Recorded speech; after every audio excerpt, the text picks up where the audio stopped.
तो चलिए आज सीधा शुरुआत करते हैं वट सावित्री पूजा के उन गहरे रहस्यों से जिनके बारे में हम अक्सर सुनते तो हैं लेकिन पूरी तरह से समझ नहीं पाते। आज की इस चर्चा में हम स्कंद पुराण से जुड़ी उस बेहद शानदार पौराणिक कथा का विश्लेषण करेंगे जिसने इस पूरी परंपरा को जन्म दिया। देखिए, ये कोई मामूली व्रत नहीं है, ये निष्ठा, प्रेम और गजब की बुद्धिमत्ता की एक बेहद शक्तिशाली कहानी है। अक्सर ये सवाल मन में आता है ना कि ज्येष्ठ पूर्णिमा के दिन लाखों सुहागन महिलाएं आखिर क्यों इतनी श्रद्धा के साथ एक बरगद के पेड़ के चारों ओर सूत का धागा बांधती हैं। इसके पीछे असल में क्या मान्यता है? आइए इस अनोखे व्रत से जुड़ी हर एक बारीकी को आज डिकोड करते हैं। शुरुआत करते हैं इसके पहले हिस्से से, यानी वट सावित्री व्रत की पूजा विधि। इस व्रत की जो पूरी प्रक्रिया है ना, वो अपने आप में एक बहुत ही गहरा आध्यात्मिक अनुभव है। दिन की शुरुआत पारंपरिक साज श्रृंगार से होती है। पूर्णिमा की सुबह स्नान करने के बाद 16 श्रृंगार किया जाता है। फिर पवित्र बरगद के पेड़ के पास जाकर एक दीपक रोशन किया जाता है। जल अर्पित करके रोली, अक्षत और फूल चढ़ाए जाते हैं। अब यहाँ एक बेहद दिलचस्प बात पर गौर करते हैं। इस पूजा में ठीक 101 बरगद के पत्तों की तैयारी की जाती है। जी हाँ, बिल्कुल 101। इन पत्तों को बहुत ही बारीकी से सजाया जाता है और हर एक पर मंगलसूत्र के काले मोतियों की एक छोटी सी माला बनाकर रखी जाती है। ये संख्या और ये पूरी तैयारी दोनों ही बहुत खास हैं। और फिर इन सजे हुए 101 पत्तों को एक बहुत ही स्पेशल भोग के साथ अर्पित किया जाता है। इस भोग में काले चने, गुड़ और 5 तरह के फल शामिल होते हैं। अब मन में ये सवाल उठना लाजमी है कि काले चने ही क्यों? खैर, इस विशेष भोग के पीछे एक बहुत ही गहरा और रहस्यमयी अर्थ छिपा है, जिसका खुलासा हम बस थोड़ी ही देर में करेंगे। पूजा का ये चरण तब पूरा होता है जब बरगद के पेड़ के चारों ओर वो कच्चा सूत का धागा लपेटा जाता है। इस दौरान कम से कम 7 परिक्रमाएं की जाती हैं और पेड़ को प्रणाम करके पति की लंबी आयु के लिए प्रार्थना की जाती है। फिर वहां मौजूद दूसरी महिलाओं को हल्दी कुमकुम लगाकर वही सजे हुए पत्ते भेंट किए जाते हैं।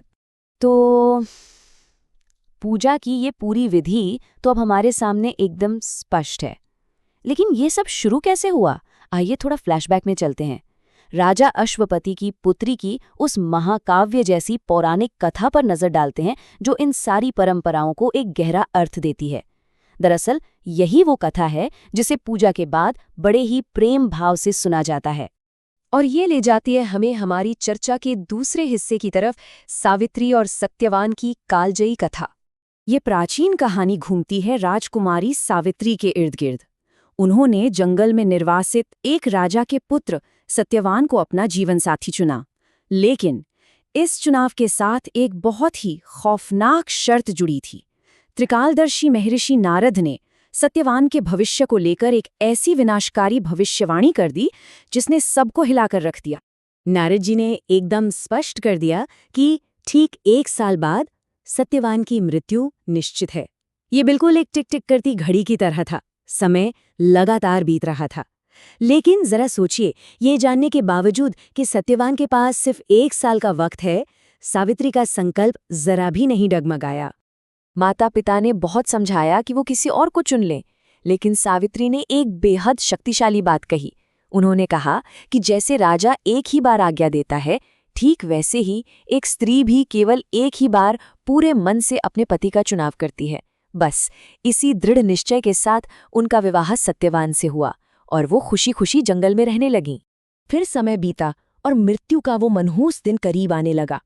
भविष्यवाणी वाले दिन से ठीक 2 दिन पहले ही सावित्री ने अपने संकल्प को और भी मजबूत करने के लिए एक कठोर, निराहार व्रत शुरू कर दिया, यानी अन्न और जल दोनों का पूरी तरह से त्याग। उनका ये त्याग सच में असीम निष्ठा का एक बहुत बड़ा प्रमाण है। और फिर आखिर में वो पूर्णिमा का दिन आ ही गया। जंगल में लकड़ी काटते काटते थके हारे सत्यवान और सावित्री एक बरगद के पेड़ के नीचे बैठ गए। और तभी मृत्यु के देवता स्वयं यमराज वहां प्रकट हुए। उन्होंने सत्यवान के शरीर से अंगूठे के आकार की उनकी जीवात्मा को निकाला और अपने साथ लेकर चल दिए। लेकिन सावित्री कहाँ हार मानने वाली थीं। वो दृढ़ता से यमराज के पीछे पीछे चलने लगीं। यमराज ने बहुत मना किया, पर सावित्री का तर्क था कि अपने पति का अनुसरण करना ही उनका परम धर्म है। उनकी इस असीम निष्ठा और पतिव्रत धर्म को देखकर मृत्यु के देवता इतने प्रभावित हो गए कि उन्होंने सावित्री को वापस भेजने के लिए 3 वरदान मांगने का प्रस्ताव रख दिया। अब देखिए, स्कंद पुराण की ये कथा यहीं से एक गजब का नया मोड़ लेती है। यहाँ से ये सिर्फ एक भक्ति की कहानी नहीं रहती, बल्कि रणनीतिक बुद्धिमत्ता और चतुराई का एक मास्टर क्लास बन जाती है। यहाँ ये साबित हो जाता है कि सावित्री केवल एक श्रद्धालु पत्नी ही नहीं, बल्कि एक बेहद चतुर दिमाग वाली महिला भी है। सावित्री ने बहुत ही स्मार्ट तरीके से एक-एक करके अपनी मांगे सामने रखी। सबसे पहले उन्होंने अपने अंधे सास ससुर के लिए आंखों की रोशनी मांगी, फिर उनका छिना हुआ राज्य वापस मांगा, और बिल्कुल अंत में यमराज को उन्हीं के शब्दों के जाल में फंसाकर अपने लिए 100 पुत्रों का वरदान मांग लिया। अब यहाँ सबसे दिलचस्प और महत्वपूर्ण बात पर ध्यान दीजिए। 100 वैध पुत्रों का वरदान तो दे दिया, लेकिन इसके साथ ही यमराज लॉजिकली एक ऐसे जाल में फंस गए जहां अपने ही दिए गए वचन को पूरा करने के लिए उनके पास सत्यवान को फिर से जीवित करने के अलावा कोई और रास्ता बचा ही नहीं था। सावित्री की इस अद्भुत बुद्धि के सामने यमराज को हार माननी पड़ी।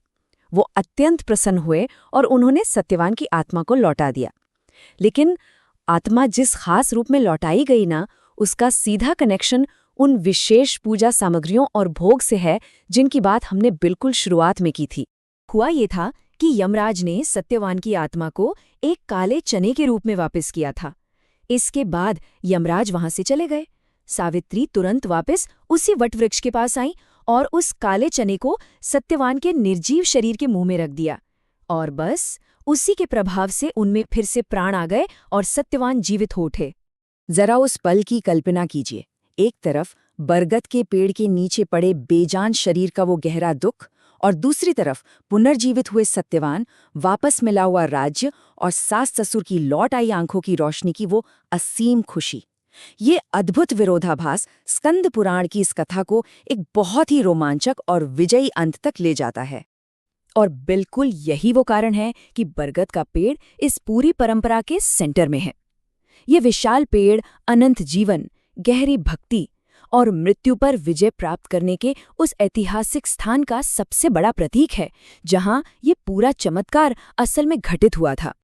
अब ये पूरी तरह से साफ हो चुका है कि आज की इस पूजा का हर एक चरण, चाहे वो वटवृक्ष की 7 परिक्रमाएं हों या फिर काले चने का वो खास भोग, ये सब सावित्री की उसी ऐतिहासिक जीत का सीधा और मूर्त रूप है, जिसे पीढ़ियों से संजोकर आज भी बिल्कुल वैसे ही दोहराया जाता है। हमारी आज की ये चर्चा एक बहुत ही आकर्षक विचार के साथ पूरी होती है। ये हमें सोचने पर मजबूर करती है कि क्या हमारा आधुनिक समाज अक्सर उन प्राचीन सांस्कृतिक प्रथाओं और श्रद्धा के कार्यों के भीतर छिपी उस गजब की रणनीतिक प्रतिभा को कम आंकता है? खैर, ये निश्चित रूप से आगे विचार करने के लिए एक बहुत ही गहरा सवाल है। इस ज्ञान की यात्रा में हमारे साथ जुड़ने के लिए बहुत बहुत धन्यवाद।